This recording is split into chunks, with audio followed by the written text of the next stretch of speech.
Good morning. You woke up this morning, and whether you realized it or not, you were given something priceless. A brand new day, a fresh 24 hours, 1440 minutes, 86,400 seconds. Now the question is, what are you going to do with them? Most people don't conquer the day, they survive it.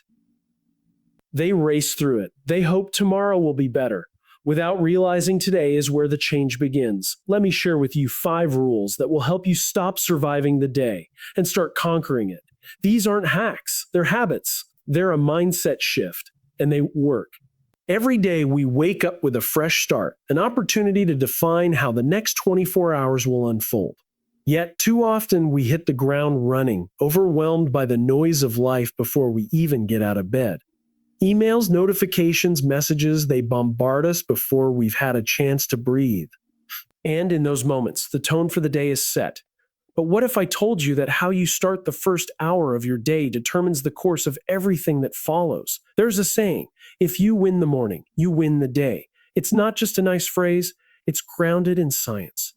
Harvard biologist Christoph Randler's research shows that early risers are often more proactive, more optimistic, and better at solving problems because they've already begun their day with a mindset that sets them up for success. But here's the key. It's not just about waking up early. It's about what you do in that first hour of wakefulness. Your first hour is the launch pad for the rest of your day. It's the moment when you can choose what energy will fill the rest of your time. Start with chaos, and your day will be filled with chaos. Yeah, start with intention, and your day will reflect that clarity. Look at someone like Michelle Obama. She's a busy woman, balancing public life, family, and personal growth. Yet every morning, she carves out time for herself. She begins with a workout. Why? Because as she puts it, it's the 1 hour of the day that's all mine. She doesn't check emails or scroll through social media. She doesn't react to anyone else's agenda. In that first hour, she owns it. It's her time to set the tone, to control the narrative of her day. So what can you take from this? You don't need to completely overhaul your routine or become an early riser who wakes up at 4:30 a.m. You simply need to start with purpose. Wake up 30 minutes earlier than usual. Give yourself that quiet time to settle into the day before the world asks anything of you. You can meditate, journal, pray, or even just sit in stillness for a few moments. Let yourself breathe without the pressure of expectations. In that time, you're not just preparing for the day, you're preparing yourself for the day.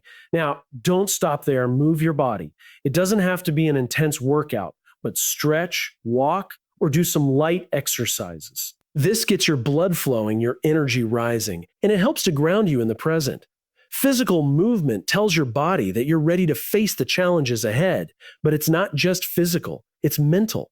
As you're moving, think about the 3 things you most want to accomplish today. They don't have to be monumental. Set clear intentions.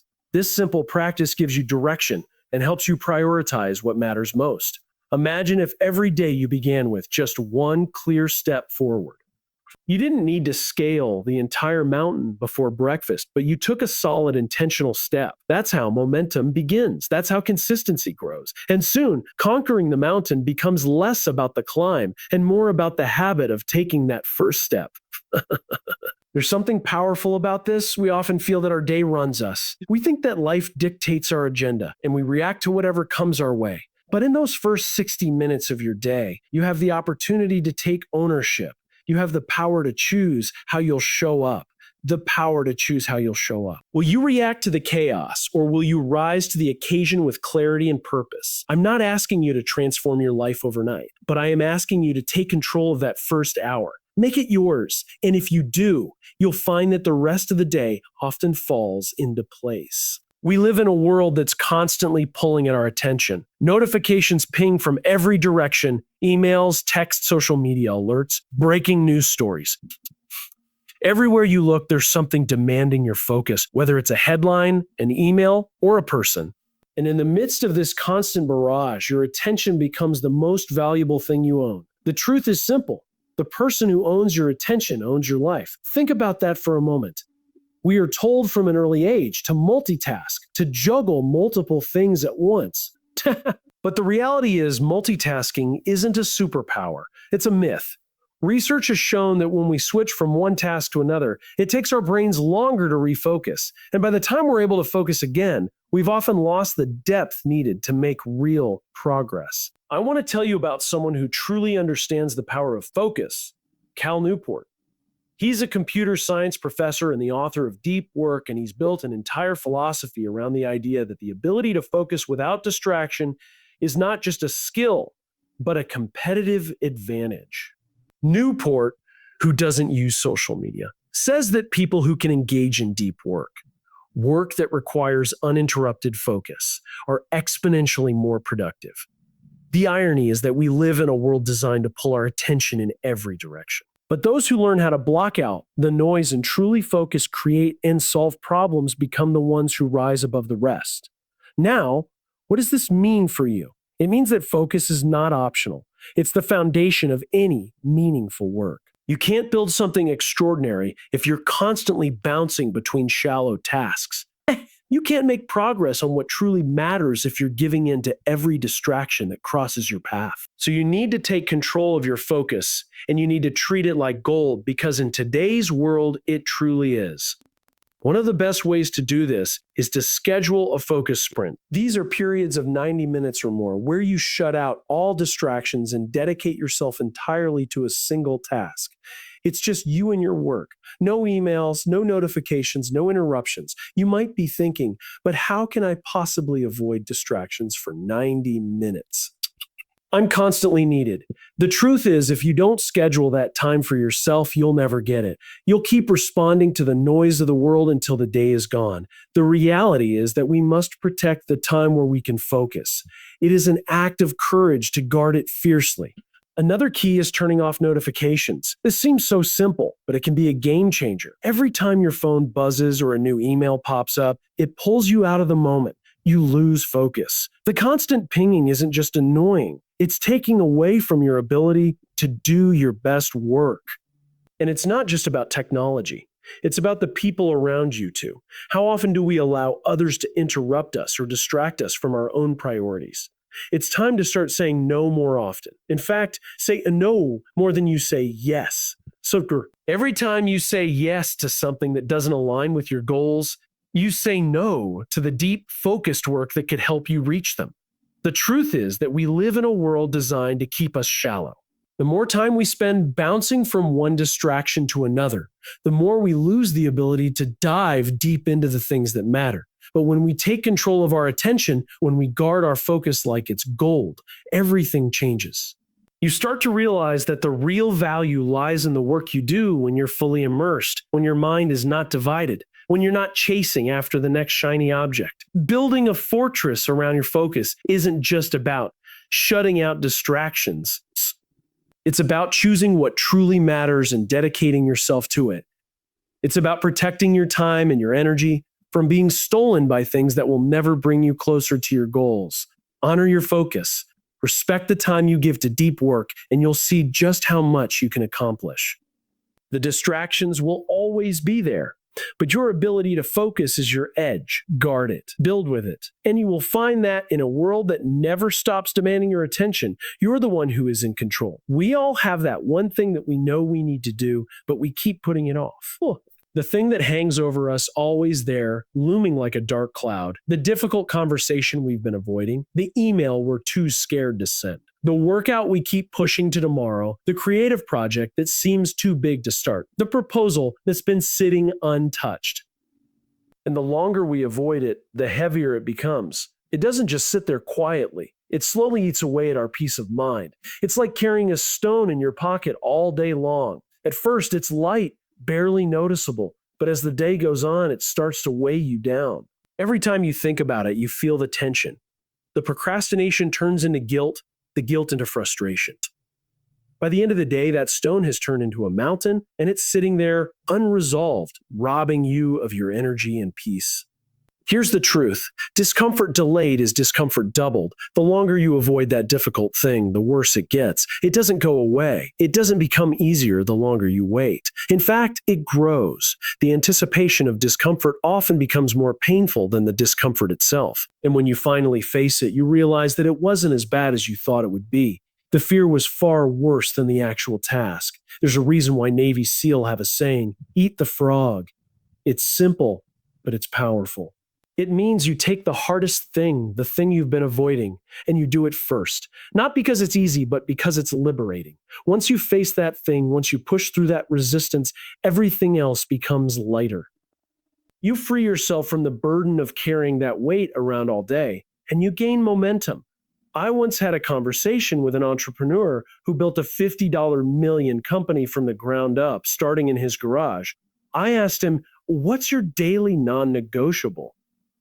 What's the one thing you make sure you do every day?" Without hesitation, he replied, "Whatever I least want to do." I do that first. It wasn't a task he enjoyed, but he knew that facing it head on would unlock everything else. It was a strategy that empowered him to tackle his day with clarity. He didn't wait for the perfect moment or for the task to get easier. He didn't push it off. He made it the first thing he did, and in doing so, he built a foundation of trust in himself. That's the power of doing the hard thing first. It's not about loving the task. It's about loving the freedom it gives you. It's about doing what you know needs to be done, even when it scares you, because it builds a sense of accomplishment and momentum that carries you through the rest of the day. Here's the simple practical tip. Every morning, identify your one big frog. The one thing that you've been avoiding, the one thing that's going to free up your energy and make the rest of your day easier. Circle it. Look at it. Then attack it. Don't wait. Don't second guess yourself. Just do it. Just do it. The hardest part is often the first step. But once you take it, the resistance becomes smaller. And after that, everything else starts to fall into place. The small tasks become easier.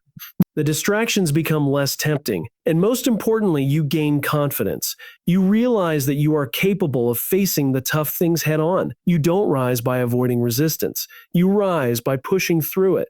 Every time you tackle the hard thing first, you build strength, resilience, and self-trust. You prove to yourself that you're in control, that you can handle the discomfort, and that you can grow beyond it. That's how you unlock your potential. That's how you get to the next level. It's not about avoiding the hard stuff. It's about choosing to face it with courage, and in doing so, you create a life that isn't defined by what you're running from, but by what you're running toward. In a world that constantly pushes us to be more efficient, more productive, and more focused on getting tasks done, it's easy to forget one simple truth. We are not machines, we are human beings. And at the core of our humanity lies one of our most powerful and fundamental needs: connection. The truth is, we're not just driven by to-do lists or the pressure to check off boxes. We are driven by relationships, by meaningful interactions, by the bonds we share with others. And yet, in the race to be productive, we often forget that connection is not just a nice to have, it's an essential ingredient to success. The most productive people don't focus solely on tasks. They are people first. They understand that before you can execute at your highest level, you have to nourish your relationships, your sense of belonging, and your shared purpose with others. Think about the people in your life who energize you. These are the ones who, whether consciously or not, give you strength. They make you feel seen. They make you feel understood. And that energy you get from them, whether it's a colleague, a friend, or a family member, it powers you. It fuels your ability to do the hard work, to show up with passion, to push through the obstacles of the day. This isn't just about theory. There's real data behind it. Gallup, the research and consulting company, found that employees who have a best friend at work are 7 times more likely to be engaged in their jobs. 7 times. Think about that. 7 times more likely to be motivated, to bring their best selves to work, to go the extra mile. It's not just the paycheck that drives them, it's the people they work with, the connection, that sense of belonging. And this applies beyond the workplace too. We are all wired for connection, and when we make time to nurture those connections, we find that our energy multiplies. A small moment with a teammate, a quick check-in, an authentic conversation. It doesn't have to be long, but it matters. A text to your mom, letting her know you're thinking of her. Spatial key, a kind word to a stranger, a simple gesture that shows we're all in this together. Laughing with your partner over coffee in the morning, just enjoying the shared silence, the small moments that make life rich. These are the things that create energy. These are the things that fuel the work that matters. You see, what we often forget is that productivity and humanity aren't mutually exclusive. You don't have to choose between high performance and connection. In fact, they feed each other. When we connect with others, we open ourselves up to the energy that flows between us. And that energy, in turn, fuels our ability to execute. It's a cycle. Connection drives energy drives execution, and execution creates momentum. But if you're only focused on tasks, if you're only focused on what you need to do next, you'll find that you're constantly running on empty. You'll burn out. You'll miss the opportunity to tap into the deeper sources of motivation that are already around you. So take a moment each day to connect. Before you dive into your to-do list or start checking off tasks, check in with the people who matter to you. Ask how they're doing, share a laugh, be present. Don't wait for the right time or for a specific reason. Do it now. Make it a habit. These small moments will give you the momentum you need to move forward with energy, with purpose, and with heart. And when you lead with connection, you'll find that not only do your relationships thrive, but so does your productivity. You don't have to separate the two. Performance and humanity aren't opposing forces. They are partners. So the next time you're about to dive into your work, take a moment to connect. Because when you do, you'll discover something incredible. You're not just accomplishing tasks, you're building something far more meaningful. And in the process, you'll realize that the work you're doing is richer, more impactful, and far more rewarding than you could have imagined. Too often, we find ourselves stumbling through our days, overwhelmed by tasks, responsibilities, and the constant pressure to keep moving. We push through the hours, rushing from one thing to the next, and by the time the day is done, we crash into the evening, exhausted and unfulfilled. We didn't finish with purpose. We simply finished. We ticked off a few boxes and called it a day. But there's a powerful shift that can change all of that. Don't just end your day, close it, complete it.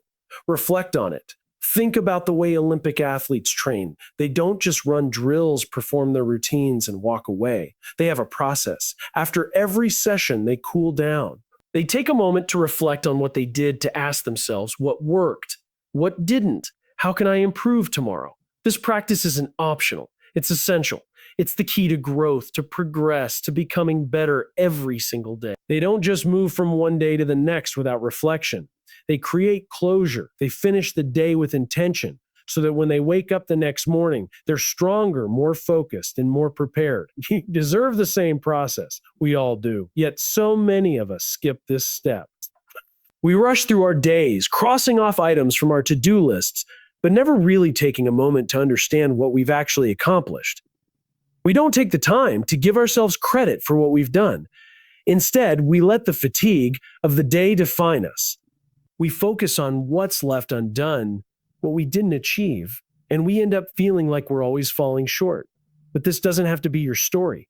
Even just 5 minutes at the end of the day can transform your trajectory. Just 5 minutes to pause, to reflect, and to give yourself the closure you need. Ask yourself, what did I accomplish today? It might seem like a simple question, but it's powerful. It's a chance to recognize your wins, however small they might seem. Maybe you tackled a difficult conversation, or you made progress on a project you've been putting off. Maybe you helped a colleague, or you gave your full attention to someone who needed it. These things matter, and by acknowledging them, you shift the focus from what you didn't do to what you did, to what you did. Next, ask yourself, what am I proud of? We spend so much time looking at our shortcomings that we forget to celebrate our successes. It's easy to overlook the small victories in the hustle of life, but those are the things that build confidence and momentum. When you take the time to recognize what you're proud of, you reinforce the positive actions and attitudes that made it possible. Finally, ask, what will I improve tomorrow? This isn't about criticism, it's about growth. We all have areas where we can improve, and when you reflect on your day with this mindset, you open the door to improvement. It's not about being perfect, it's about being better. And when you approach the next day with this mindset, you don't start from a place of defeat. You start from a place of possibility, ready to take on what's next with purpose. But here's the key, give yourself closure, not criticism. So often we end our days by beating ourselves up over what we didn't do, where we fell short, but that only leaves us drained and discouraged. Instead, give yourself gratitude, not guilt. Appreciate yourself for the effort you put in, for the courage you showed, and for the progress you made. You deserve that. And when you do this consistently, you'll find that your days begin to shift. When you end each day on purpose, you give yourself a powerful sense of closure. You acknowledge what's been accomplished, and you create a clear path forward for tomorrow. You don't carry the baggage of unresolved tasks into your evening. You let go of the weight, and you move into your rest with a sense of fulfillment, not frustration. And when you wake up the next day, you do so stronger, more focused, and ready to tackle what lies ahead. Ending on purpose isn't just a way to close the day. It's the foundation for the day that follows. Here's the truth.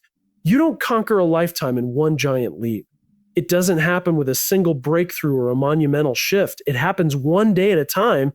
You conquer a day, and then another, and another. Each day is a small yet powerful step. And over time, when you look back, you realize that you've built something truly meaningful. You've created a life you're proud of. But it all starts with today. Each day, you're given a blank page. The possibilities are endless, but how you choose to fill that page, how you choose to spend your time, your energy, your focus will determine what that page looks like at the end of the day. You can write a story of fulfillment, of progress, and of growth.